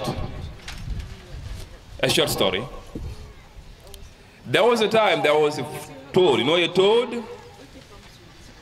Or let's say a frog. You know frog? You all know frog? How do you call frog in Maninka? Toto. Yo. You know, Toto, I don't know, Maninka don't have a distinction between a toad and frog. In English, the toad is the one we have in, that you see all around. And then the frog is the one with the very long hind legs. It can leap very high. That's called the frog in English. Okay? And then the toad is the one, you see around, they come, take a small, hide in the corners in the houses, etc., and you keep sending them away. That's called the toad. So there was a frog. This frog was, in the well. You know well? Kolong. All right? And then there was a time, there was this little bit of a tsunami, that hit the ocean, and when the tides rose very high up, the frog of the ocean was hit by these high tides when the tsunami struck, and the frog landed into the well. Then met another frog in the well. So the frog in the well said, "Hi bro, how you doing?" He said, "Fine." "Where do you come from?" Then the frog of the ocean said, "Ocean." "Ocean?" He said, "Yes." He further asked him, "What's ocean?" Then the frog of the ocean said, "Where is water?" "Water." He said, "Ah, you mean water?" The guy said, "Yes." Then, the frog of the well basically just demarcated, using his finger to say, "Okay, well, tell me, is it this much? This much water?" Demonstrated, just cut away the well. And the frog of the ocean said, no, big water, big water. So the frog of the well said again, well, okay, tell me, is it this much? Now he was demarcating halfway the well water. And the frog of the ocean said, no, no, no, you crazy, you don't know what you're talking about. I mean big water, big water. So the frog of the well again said, well, tell me, is it this much? Now is the whole, area of the water in the well. The frog of the ocean said, no, no, no, no, big water. Then the frog of the well got upset and said, hey man, you crazy, you mad. If there is any water in this world, this is all it. There can't be any more water than this. Now the question is, I'm going to ask you, posing to you this question. Who was right? The frog of the well was right, or the frog of the ocean was right? Who was right? The frog of the well said, if there is any water in the whole world, that's all he had in the well. And the frog of the ocean said, no, there is bigger body of water called the ocean that you have not seen. So my question is, who is right? Is the frog right, or the one in the ocean is right, or the one in the well is right? They're all right? Huh? Now, if this guy said there is a bigger body of water, isn't he right? This guy is denying it. Is he right? No, he isn't right for denying it. Okay? But why did he deny? Because he has not been exposed to that. Is it not true? That's it. If you are not exposed to different aspects of knowledge, different learning, you only think you have the best and you have it all. So that's why, as Khalifa Saleh said, it's important that you open your mind, open yourself up to knowledge. That is very important. So that's the foundation of learning. Open your mind up, inshallah, and have ikhlas in the seeking of the knowledge, and Allah will bless it for you, inshallah. Thank you very much for listening to this short story. Brother, I think you're done with your speech now. You can fine. Thank you. You can come here, deliver your speech to us. When I was listening these two brilliant and important speeches done by these figures of our country, Honorable Khalifa Saleh, as well as Issa Bukarsi, I became away from this place until even my speech was done. I have forgotten that I'm supposed to deliver a speech. Let's join hands to give a gratitude to these brilliant and important people in our country, Khalifa Saleh and Issa Bukarsi.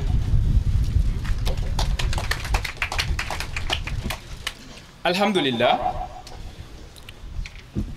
Honorable Chairperson,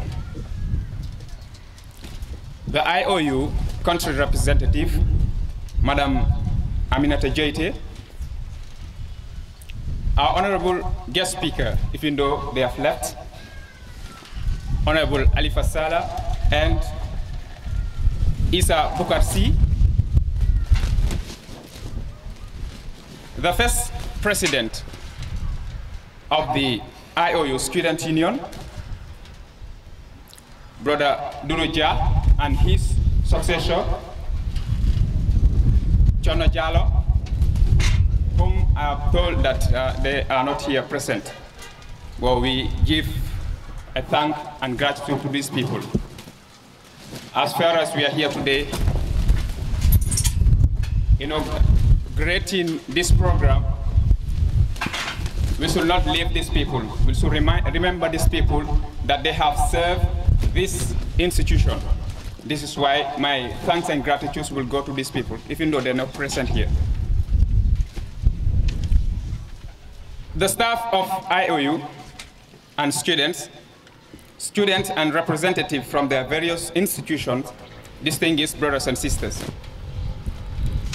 I feel honored to witness this memorable day in our lives, a gathering making transfer of leadership roles from the great students leaders to new and aspiring leaders, very different. As I stand tonight here, you will agree with me that the challenge to lead is not an easy one. For me, like my predecessors, Many are called, but few on whom additional responsibility is entrusted and chosen to help this great institution greater than and little better than where it is a moment. Honorable Chairperson, allow me to recall that as a community of the International Open University continues to grow in size and service, the role of leaders is becoming now a dynamic in day and day out. As we speak, the current leadership mantle, which we are coming to assume, is one that will stand for the rights and welfare of the growing students population as well as the growing members of the alumni community of ambassadors. We pledge our commitment to stand and work for the students community of the International Open University, IOU, throughout our tenure of office. Before I conclude, let me use this opportunity to show my profound gratitude to the outgoing executive of the SU led by the outgoing president, Al-Amin K. Sane, his executives, for setting a huge standard for us to follow. I equally want to seize this privilege to welcome the entire new executive in office. I will not sign out my statement without giving our special thanks and gratitude to the earlier presidents, like I said, of the IOU student body in the names of Duduja and Chonajalo. I also want to extend our appreciation going to the staff and management of the International Open University, IOU, who are always on their toes in dispensation of the quality education. Finally, my profound gratitude and thanks are for the members of the press who are here present, the Gambia Talent, for their newspaper, Standard newspaper, and other media outlets here present. Thank you very much, all for honoring our invitation. Jazakumullahu khairan. Assalamu alaikum wa rahmatullahi wa barakatuh.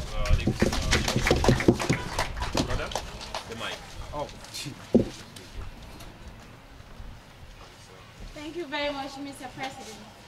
You know, it's really interesting that when you talk about IOU, many people think that it's an institution or a university that only offers Islamic studies. The previous president made mention that he went through the IEC course.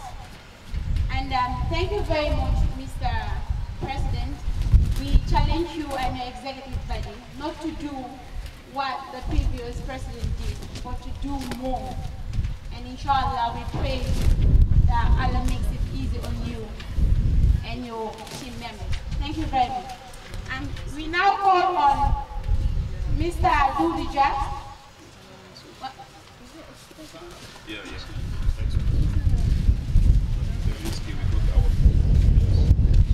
Okay, unfortunately, Mr. Dudija is not around. So we shift the agenda to the award of certificates.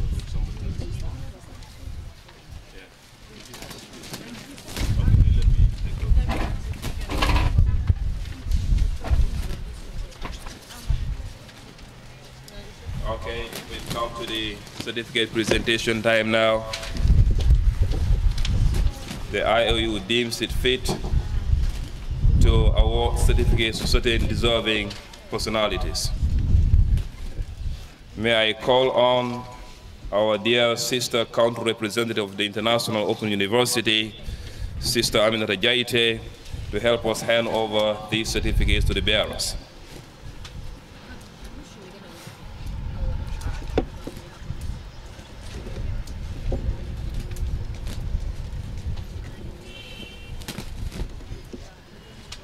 Okay, madam.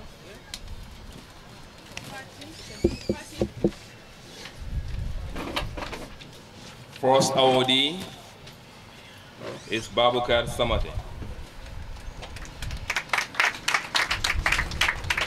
In sincere appreciation for your outstanding dedication and effort donated to International Open University. May Allah bless you and reward you with goodness in this life and in the next. And may your sincere work for His pleasure be a source of blessing for you and your family. Amen.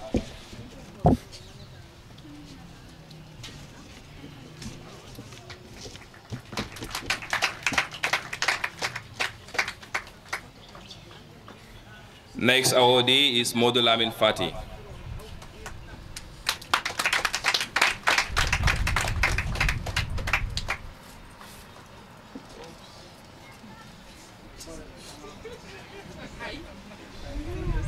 Yeah, he wants you to take a photo. You can do that. Okay.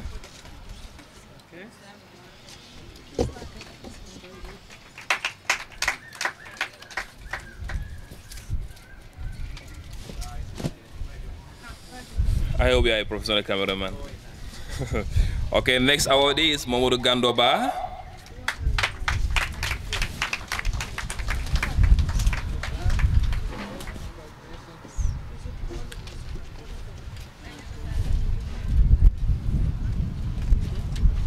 Next awardee, Abubakar M. Kujabi.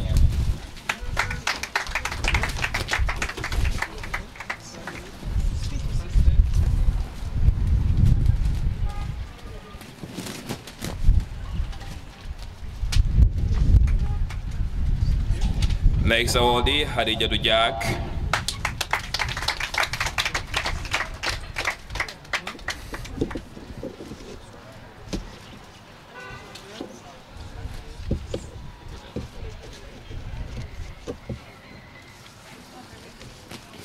Thank you very much, Sister Aminata Jaite, for accepting the invitation to hand over those certificates. Congratulations to all the recipients. I will continue on to invite the IOU Human Resources Manager, my aspiring Dr. Aissatou Seke.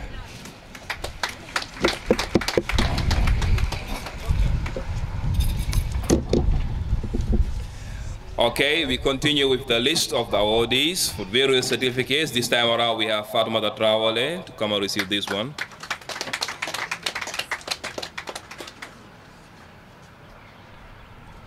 Don't cut me in your photograph.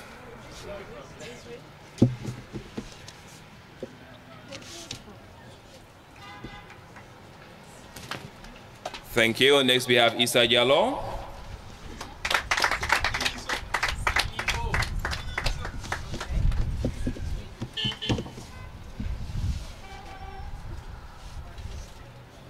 We have Dembo M. Drame.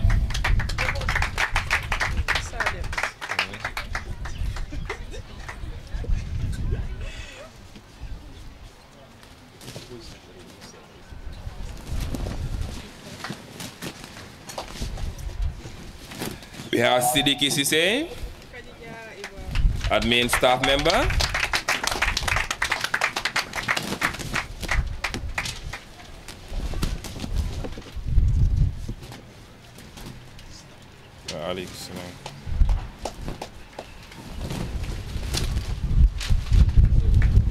Mustafa Sise, admin staff member.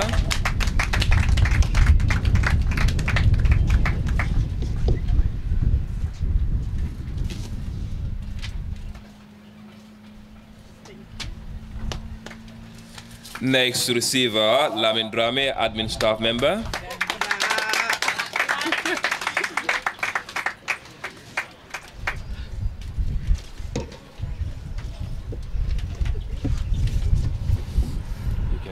Thank you very much, Dr. Aissatou Seke. I would like to call on the outgoing president of the student committee, Muhammad Alamin Kesane, to present these certificates to the various awardees. I have the privilege once again to call Aissatou Seke, admin staff member, to receive this.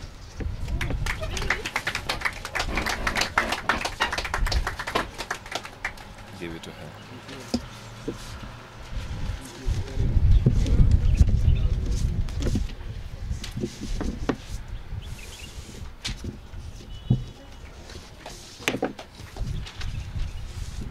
I understand the following people are not here. I don't know if someone can receive for them. Yeah. You can just call their names and then we'll... Yes, fine, inshallah. All right, they have been to KCC. She's not here. She has a certificate to receive. Aisha Kalamendi, Ibrahim Oba, Mohamed Sonko, Omar Njagan. Inshallah, those are the ones who are absent and they have certificates to pick here. So I hope they know this and they will come for them, pick them from the office. All right, and then we have the last set of the certificates we presented. And I think I should do this myself. Anyone suggest I should invite? Okay. Why I would like to do this myself is because, you know, I appreciate this guy so much. I remember those times when he was still president, he would engage me, seek my opinion time to time, and he worked together so much, mashallah. I really appreciate him. He has such a distinct personality. Definitely, that's why I'm saying it's a great challenge to the incoming executive. Anyway, but inshallah, I do hope you'll do better than they have done. All right, so I have the singular honor to give the thank you certificate to the outgoing president of the International Open University Student Committee, that's Muhammad Al-Amin Keisani, for your invaluable services.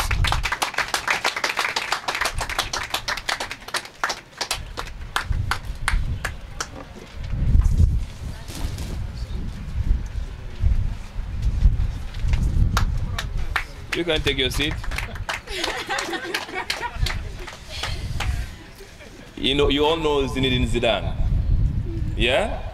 He said, it doesn't matter how many times you win an award, for it's always very special. Once again, I call on Brother Muhammad Al-Amin Keisani to receive the next certificate.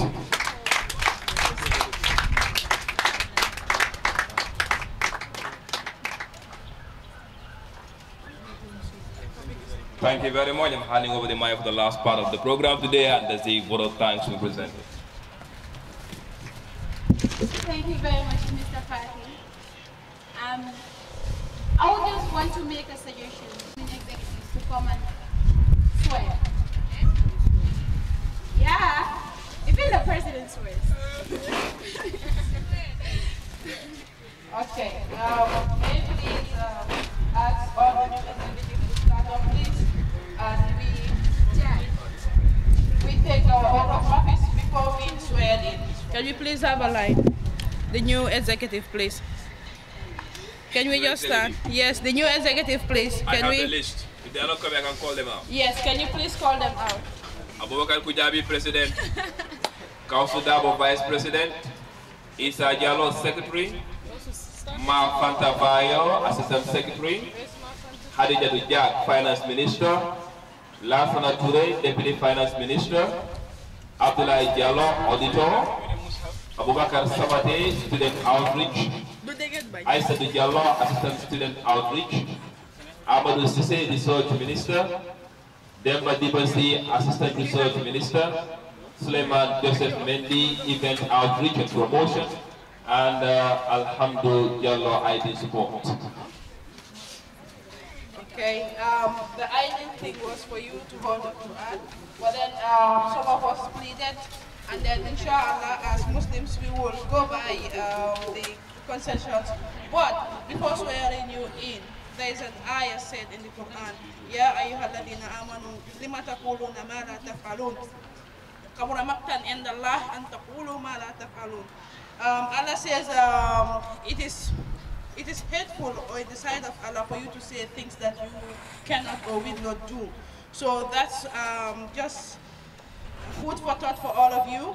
This is something that you've signed up for, and then you should execute your duties to the best of your abilities.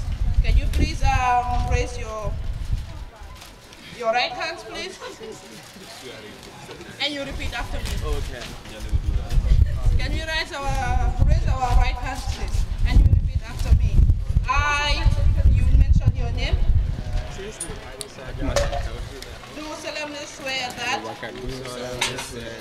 I will execute my duties I will execute my duties of the IOU Students Committee of the IOU Students Committee to the best of my abilities. to the best of my ability, Without fear, favor, or nepotism. nepotism. So help me God. So help me God. Thank you. Nice. Thank you very much. Very nice. I like it. Okay, thank you very much. May Allah make it easy. And Aisha, next time we have to do that. We invite the volunteers as well. I'm speaking for them, President one of them. Anyways, I would love to call on Mr. Isa Jalo to come and give the vote of thanks.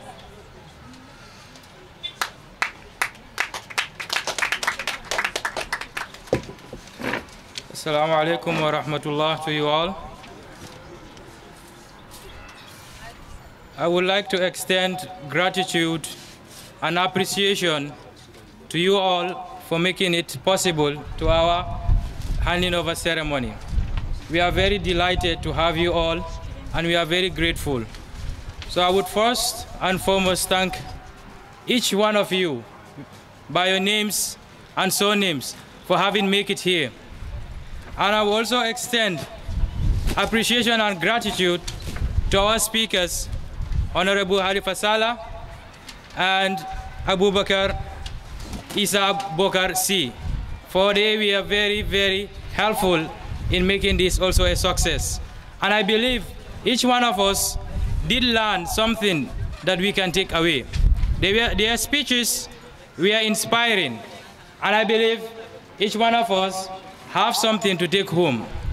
Is that right? Yes, we all have something to take home. I would also like to thank the admin and the volunteers and the former student union for what they've given to this school and to the entire student body. So thank you all. May Allah reward you for all your efforts and make those and your balances on the day of judgment. Thank you all.